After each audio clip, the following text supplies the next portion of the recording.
The Reunited Kingdom. The Crown united Gondor and Arnor under one sovereign, with Minas Tirith as the high seat, and a restored northern kingship operating from Annúminas by Lake Renewal. Annúminas functioned as the northern royal city whenever the king was in Eriador, reconnecting the ancient North Kingdom's institutions and roads to central rule. This dual-seat arrangement preserved regional structures while standardizing royal authority across both realms.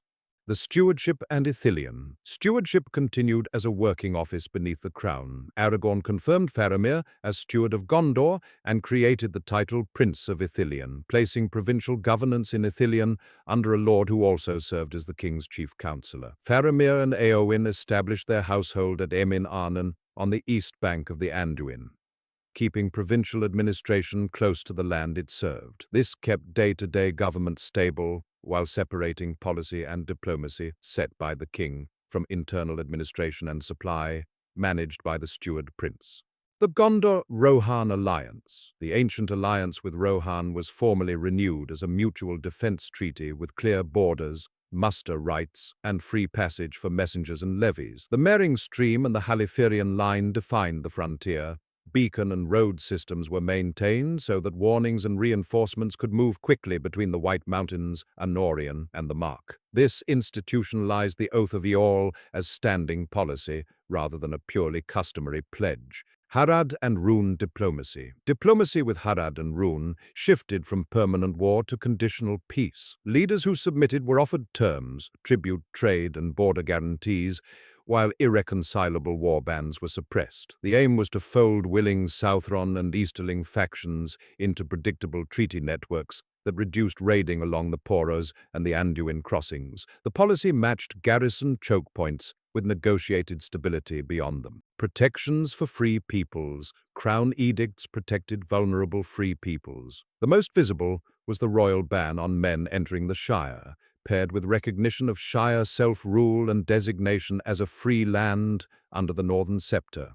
The king observed this law himself. The Druiden were recognized as rightful keepers of the Druadan forest, which curbed outside encroachment. These measures extended the king's peace to communities that did not require direct royal officials to govern them.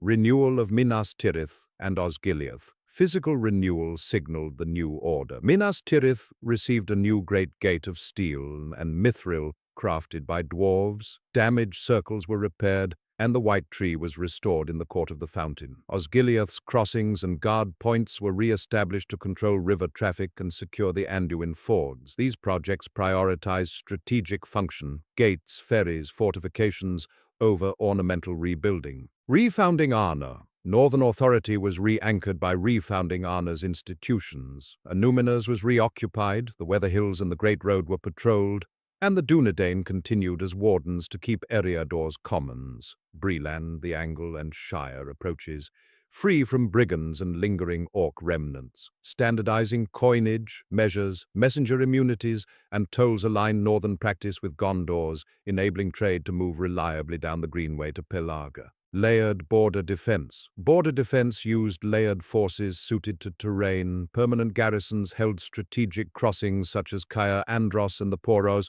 Ranger patrols screened Ithilien and the Ethel Duath slopes. Signal routes linked beacons and watch posts so alerts moved faster than riders alone. Orthanc and the Ring of Isengard, reclaimed to the crown after Treebeard's custodianship, removed a potential fortress from private hands and brought its palantir and vaults under seal. Rohan's post-war stabilization. Rohan stabilized its command after wartime losses by reaffirming succession law, the mustering rights of the marshals, and stewardship of royal herds. Éomer coordinated river defenses at the Eisen fords, rebuilt forts at the approaches, and rotated Eorids to river duty. With Gondor mirroring coverage along Arnorian and the Morthond, the allied realms formed a continuous security belt from the Gap of Rohan to the White Mountains, protecting the trade artery between the Mark and Gondor. Lean northern administration. In Eriador, the king's house operated leanly to avoid taxing sparsely peopled lands. Scribes, heralds, and road wardens maintained law rolls, coin standards, and post routes that matched southern practice. The Dunedain Rangers patrolled the Greenway, the Troll Shores, and the east-west road from the Brandywine to the last bridge, with chartered right of entry for pursuit, limited requisition powers, and accountability rules to prevent burdens on farmsteads. A numerous quays, storehouses, and a beacon-linked signal tower enabled swift warnings to Bree-land and Shire bounds without stationing garrisons inside those communities. Local freedoms in Bree-land and the Shire. Crown policy preserved local freedoms in Bree-land and the Shire by keeping royal officials out of internal courts and markets while placing rangers on roads outside their bounds. Commerce, drove roads for livestock, pipeleaf and wool wains, grew under the king's peace without billeted troops or foreign magistrates. This separation of internal autonomy from external protection was a consistent Fourth Age pattern. Ithilien's provincial revival. Ithilien's revival proceeded as a phased provincial program under the prince. Government moved to Emin Arnon, opposite Minas Tirith, to reduce delay between policy and field conditions. Veterans and craftsmen were settled in clustered household groups. Clinics patterned after the houses of healing treated lingering war injuries and black breath ailments, and supply depots on the Anduin supported ferries and patrols. The aim was to build stable hubs and then expand outward behind ranger screens. Rangers of Ithilien. The Rangers of Ithilien were formalized as a warden service with dual roles. Long-range patrols between the Crossroads, Henneth Anun's Falls, and the Harad Road to prevent orc return, and forester duties mapping springs, clearing war traps, and marking safe tracks for settlers. Reporting lines to both Emin Arnon and Minas Tirith kept local priorities aligned with realm security. Settlement charters tied building rights to restoration, shelter belts, terracing, and supervised woodlots to prevent strip cutting and erosion. Securing crossroads and roads. Key crossings and road nodes were secured before opening interior tracts. Guard stations at the crossroads controlled the north-south way. Palisaded posts supplied from the river anchored patrol loops so farms did not outrun protection. Milestones and way markers standardized distances for messengers and wagoners. War scars were treated surgically. Ash soils were stabilized with deep-rooting shrubs. Siege dumps and poisoned pits were flagged and filled, and ambush works along the Harad Road were dismantled to reopen trade without reactivating hostile geography. Elves and Wardens in North Ithilien. Legolas led an elven colony to North Ithilien that handled canopy care, riparian repair, and subtle rebalancing of groves, while Dunedain Wardens secured perimeters, intercepted raiders on the Ethel Duath, and trained settlers in coppicing and fire breaks. Joint patrols used fixed meeting clearings and silent sign lines to speed ecological and security information. As the frontier stabilized, civilian crafts returned in order. Builders then regulated kilns and forges, then merchants once storage was secure. Ithilien as buffer. By the end of the first decades, Ithilien functioned as a living buffer east of the Anduin. Settled rings around Emin Arnon supplied grain, oil, and timber to Minas Tirith. Ranger lines denied footholds to remnant orc bands, and the renewed northern woods formed a green corridor that embodied the realm's principle: security first, then measured growth, anchored by stewardship. Dwarves in Aglarond. Dwarven settlement in the Aglarond, the glittering caves, focused on precision stonecraft rather than deep ore. Under Gimli's leadership, craft halls produced voussoirs, columns, lintels, and inlay panels to standard gauges for rapid assembly across the realm. Strict rules preserved natural formations while extracting architectural stone for gates, bridges, and memorials, notably contributing to Minas Tirith's new Great Gate and other state works. Aglarond Erebor, Trade and Dale. Aglarond guilds negotiated standing exchanges with Rohan and Gondor. Finished stone, metal fittings, and glass work traded for grain, leather, timber, and road rights, fixing prices by season and securing escorted caravans along the Westfold and Great West Road. In the northeast, Erebor consolidated under Thorin III Stonehelm after the Battle of Dale, prioritizing gate repairs, surface forges, and the Dwarf Road to Dale before deeper delving, so export goods could finance long-term mining. Dale rebuilt river quays on the running Selduin and standardized customs, which increased freight capacity and funded watchtowers, granaries, and market halls. river-running defense. Dwarf barding defense along the river running used signal posts and mixed patrols to deter scattered easterling warbands and protect caravan schedules, encouraging southern and western merchant houses to extend credit and place long-term orders. This combined with Gondor's eastern watch to reduce the likelihood that hostile powers could regroup along northern approaches. Fate of Lothlórien and Mirkwood.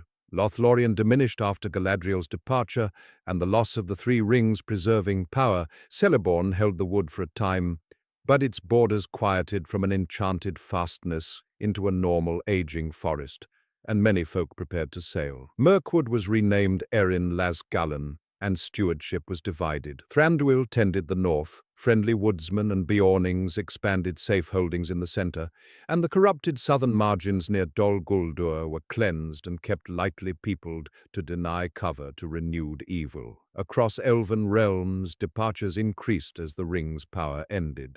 The passing of Aragorn, Arwen, Legolas, and Gimli. Aragorn Elessar ruled as a mortal king, with Númenórean chosen passing, laying down life before decay. His reign emphasized law, roads, and alliances. After his death, Arwen, having chosen mortality, went to Lothlórien and died at Cerin Amroth. Legolas, long a leader in North Ithilien, then built a grey ship at the mouths of the Anduin and sailed west. Gimli accompanied him, exceptionally for a dwarf, according to later traditions preserved in the Legendarium. Merry and Pippin's later years. Meriadoc Brandybuck and Peregrine Took served as Master of Buckland and Tyne of the Shire, respectively. After preparing heirs, they visited Rohan in Éomer's last year, and then lived as honored guests in Gondor. At death, they were laid in the hallows of Minas Tirith, and later placed beside Aragorn, an unusual honor symbolizing lifelong friendship and alliance between the Shire and the Reunited Kingdom. Samwise's later years. Samwise Gamgee supervised the Shire's regrowth using soil gifted by Galadriel,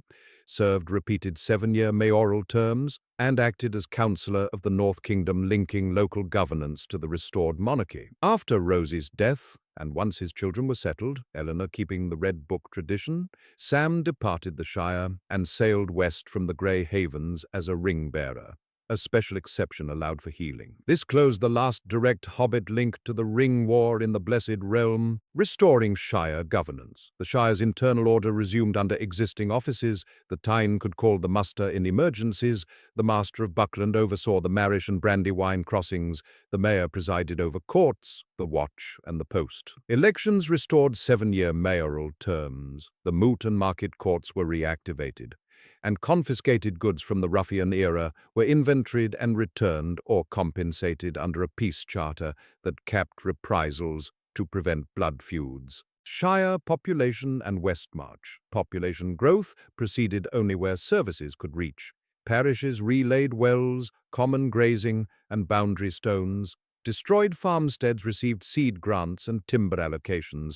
Widowed households received repair and harvest priority to stabilize food before expanding acreage. King Elessar granted the Westmarch between the Far Downs and the Tower Hills as an addition to the Shire. Surveyed with new bound stones, the east-west road kept right-of-way outside Shire control to preserve through travel without breaching the No-Men Edict. The Red Book tradition. The Red Book tradition became the Shire's historical backbone. The original Red Book of Westmarch, begun by Bilbo and continued by Frodo and Sam, served as the reference chronicle for the War of the Ring and for genealogy. Authorized fair copies were produced for the Great Smiles, Brandy Hall, and the Mayor's Office. This standardized history supported property adjudication and commemoration of service in the Battle of Bywater. Shire economic recovery. Economic recovery used communal loans for key crafts, coopers, millers, brewers, paired with regulated fairs. Parish fixed market days rotated produce and finished goods. Rebuilt inns served as neutral venues for contracts and hiring under watch oversight of weights and measures. Landscape renewal prioritized resilience. Orchards and hedgerows were replanted with diversified varieties. Tree-lined lanes doubled as windbreaks and drainage control. Water meadows along the Brandywine were regraded to reduce flood losses. Education and security in the Shire. Education and letters modestly expanded under the ban's safety and the Red Book's example. Reading and ciphering spread beyond notable families. A small scriptorium practice arose for copying family books and almanacs. Shire post used standardized route tables and rate marks, improving record-keeping for births, marriages, and land transfers. Security stayed light.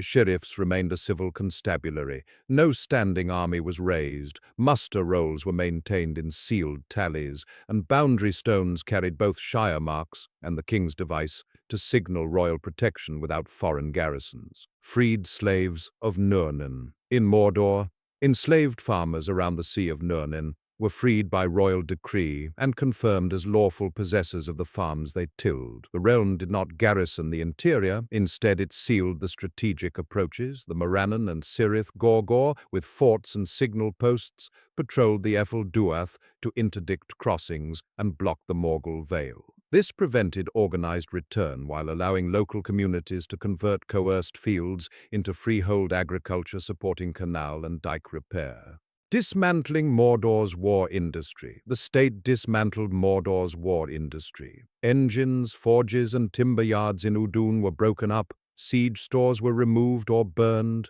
rubble fields of Barad-dûr and similar strongholds were declared off-limits.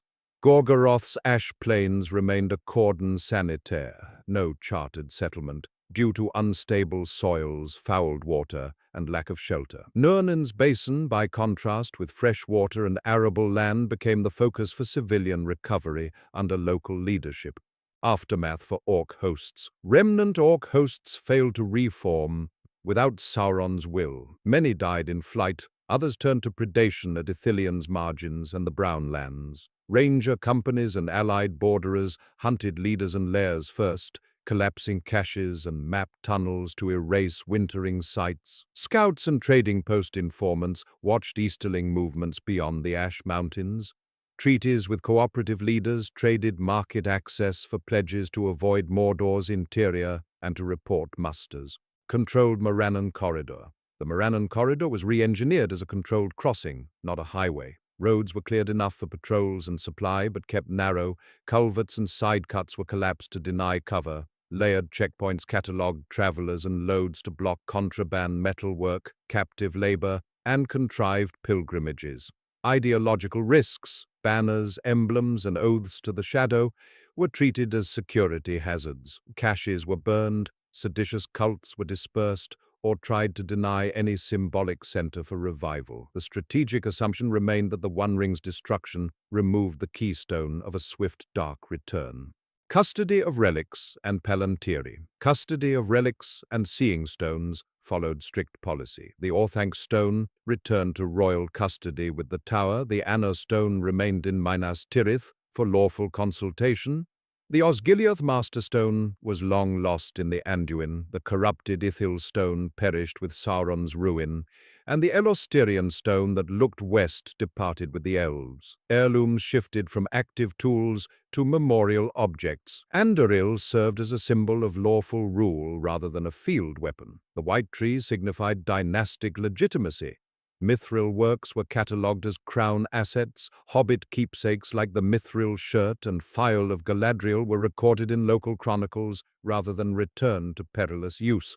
The end of the Three Rings. With the unmaking of the One Ring on the 25th of March, TA 3019, the Three Rings lost their power to hold back time and preserve heightened beauty. Their keepers departed on the White Ship in September TA 3021, marking the end of the Third Age and the beginning of the dominion of men. Without the Three's preserving force, elven realms ceased to maintain large enchanted fastnesses. Remaining elven populations focused on custodial tasks, healing groves, preserving lore, and teaching rather than ruling territory. Language and administration. Language usage followed the same arc, from high function to historical memory. Westron became the default for governance, trade, and law. Sindarin retreated to heraldry, royal names, and formal titles still taught among the Dunedain and Lore masters.